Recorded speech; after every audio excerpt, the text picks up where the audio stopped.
मैं ये चीज़ डेफिनेटली कह सकता हूँ कि आप ये जरूर जानते होंगे कि इस्लाम में पोर्क प्रोहिबिटेड है। कोई भी मुसलमान सूअर का गोश्त नहीं खा सकता, वो उसके लिए हराम है।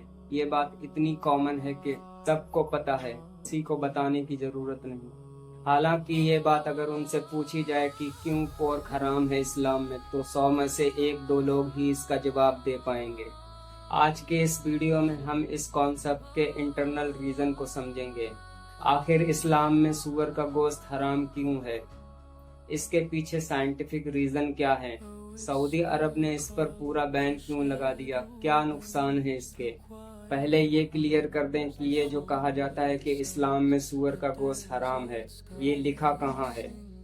क्योंकि कुछ लोग कहते हैं ये सिर्फ मौलाना लोगों ने बनाया है, इस्लाम में ऐसा कुछ नहीं है।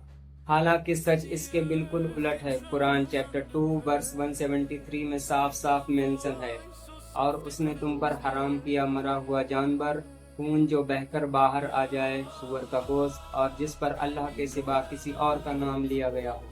यानी सूअर का गोश्त बिल्कुल स्पष्ट रूप से हराम बताया गया है। सेम यही बात कुरान चैप्टर 5 और वर्स 3 में मेंशन है। यह पहला डाउट क्लियर करता है कि इस्लामिक स्क्रिप्चर में सूअर के गोश्त को हराम बताया गया, लेकिन सवाल वही क्यों हराम बताया गया है। अब इसे साइंटिफिक और लॉजिकल तरीके से समझते हैं। रूरल एरिया में लोग खुले में शौच करते हैं, सूअर वहीं का बॉडी वेस्ट खा लेता है। कुछ लोग कहते हैं ये तो सिर्फ गांव में होता है, बड़े शहरों या डेवलप्ड कंट्री में फार्म बिल्कुल साफ होते हैं। लेकिन सच्चाई ये है कि सूअर का नेचर ही गंदगी खाने का है। वो फार्म में भी एक दूसरे का बॉडी वेस्ट खा लेते हैं, यहाँ तक कि खुद का ही बॉडी वेस्ट खा लेते हैं। सूअर को पसीना नहीं आता है।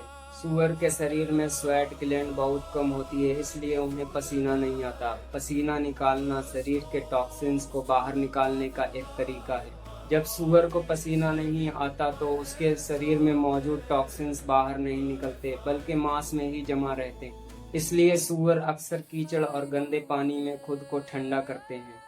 सूअर के मांस में फैट की मात्रा बहुत ज्यादा होती है, कोलेस्ट्रॉल बहुत हाई होता है, लेयर पर लेयर चर्बी होती है।